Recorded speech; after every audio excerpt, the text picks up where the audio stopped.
മലയാളി പ്രേക്ഷകർക്ക് എല്ലാവർക്കും അറിയുന്ന ഒരു താരം തന്നെയാണ് ബഡായി ആര്യ. ബഡായി ആര്യ എന്ന് പറയുമ്പോഴേ ഒരുപാട് പേർക്ക് മനസ്സിലാകും.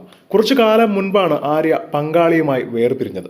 ഇപ്പോഴിതാ ബിഗ് ബോസിലേക്ക് മുൻ പങ്കാളി നിർബന്ധിച്ചയച്ചതുപോലും തന്നെ വഞ്ചിക്കാനുള്ള പദ്ധതിയായിരുന്നു എന്നാണ് ആര്യ വിതുമ്പലോടെ പറയുന്നത്. ബിഗ് ബോസിൽ നിന്ന് പുറത്തിറങ്ങിയപ്പോൾ ആദ്യം വിളിച്ചത് കാമുകനെയായിരുന്നു.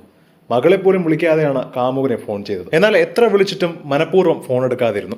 ഈ 75 ദിവസം ബിഗ് ബോസിൽ ഞാൻ ഇരുന്നപ്പോൾ എന്ത് സംഭവിച്ചിരുന്നു എന്ന് പോലും എനിക്ക് അറിയാൻ പറ്റിയില്ല. പങ്കാളി മറ്റൊരു ബന്ധത്തിലാണെന്ന് അറിഞ്ഞപ്പോൾ പിന്നീട് എനിക്ക് എന്ത് ചെയ്യണമെന്ന് അറിയാത്ത ഒരവസ്ഥയാണ്.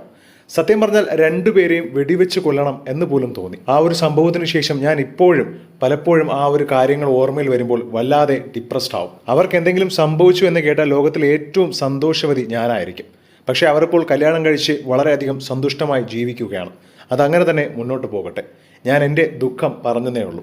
വളരെയധികം ദുഃഖത്തോടു കൂടി പൊട്ടിക്കരഞ്ഞുകൊണ്ടാണ് ആര്യ ഒരു അഭിമുഖത്തിൽ ഇതിനെക്കുറിച്ച് സംസാരിച്ചത്. തൻ്റെ സഹോദരിയെ പോലെ കരുതിയ ഒരു പെൺകുട്ടിയും അയാളുമാണ് തമ്മിൽ അടുപ്പമായതും പിന്നീട് അവർ വിവാഹിതരായി ദുബായിൽ കഴിയുന്നതും. ആര്യയുടെ വീഡിയോ പുറത്തു വന്നതിന് ശേഷം ഒരുപാട് പേരാണ് ആശ്വാസ വാക്കുകളുമായി എത്തുന്നത്.